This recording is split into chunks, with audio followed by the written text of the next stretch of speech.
Salam and a very good day to my lecturers. Today my groupmates and I are going to be covering heat transfer and the 3 types of heat transfer that we have learned. So before we jump right into that, let me introduce myself. My name is Dhiren Das and my matrix number is CD210284, and I shall insert the pictures, names and matrix numbers of my groupmates as well. So before we start going to the experiments, let's just go through the introduction to heat transfer. So for the introduction, we obviously have to define heat transfer. The way that we define heat transfer is the energy that is exchanged between materials or certain mediums that are mainly solid, liquid and gas as a result of a temperature difference, which basically means that heat transfer always occurs when a body of higher temperature flows to a body of lower temperature. So when these two bodies exchange temperatures, when it goes from higher to lower, this process occurs to achieve thermal equilibrium. So when this occurs, we can actually say that that is heat transfer happening. Okay, so now let's go to the next part. The purpose of us conducting these experiments are to actually gain a better and more further understanding regarding the certain types of heat transfers and how does it work. And the other purpose of this experiment is to gain a better understanding between the theoretical and application of heat transfers in the field of mechanical engineering. Okay, so for the second type of heat transfer that we're going to be covering is convection. So what is convection? Convection can actually be defined as the movement of fluid molecules from a higher temperature region to a region of lower temperature.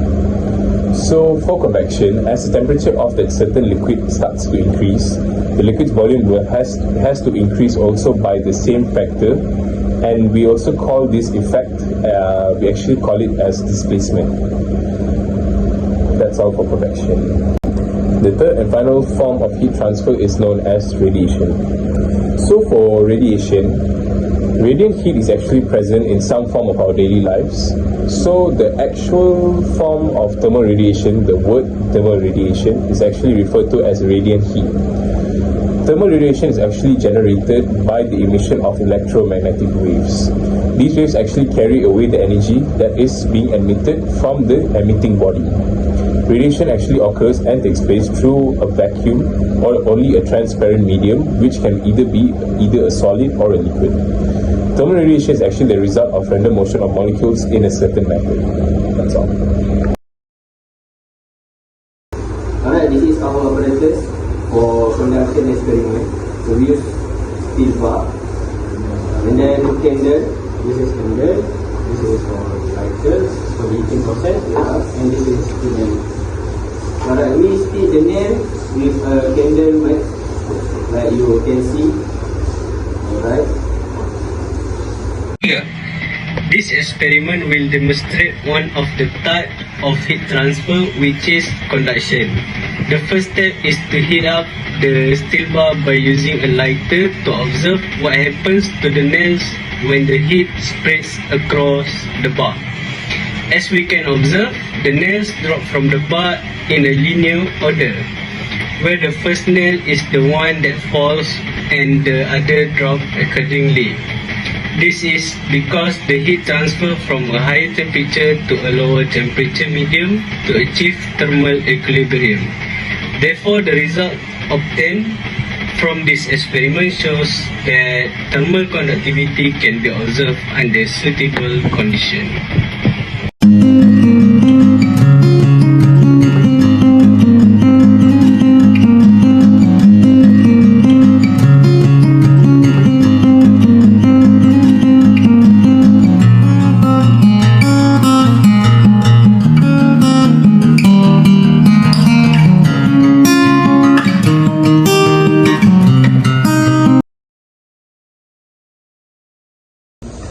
For the next experiment, this experiment shows us another method of heat transfer, which is convection. The materials and apparatus that we use are hot water, cordial as a colouring, bottle, jug and cold water. This experiment shows one method of heat transfer, which is convection. For the first step, we mix hot water with cordial in the bottle. Then slowly insert the bottle into the jug that has already been filled with cold water. You can see the colored water coming out from the bottle. Why it is happening? Because the density of hot water is less than cold water. When we submerge the hot water in the cold water, due to the lower density of the hot water, goes towards upper side of cold water. With the help of color, you can see the path of the hot water. This process of the heat transfer is known as convection.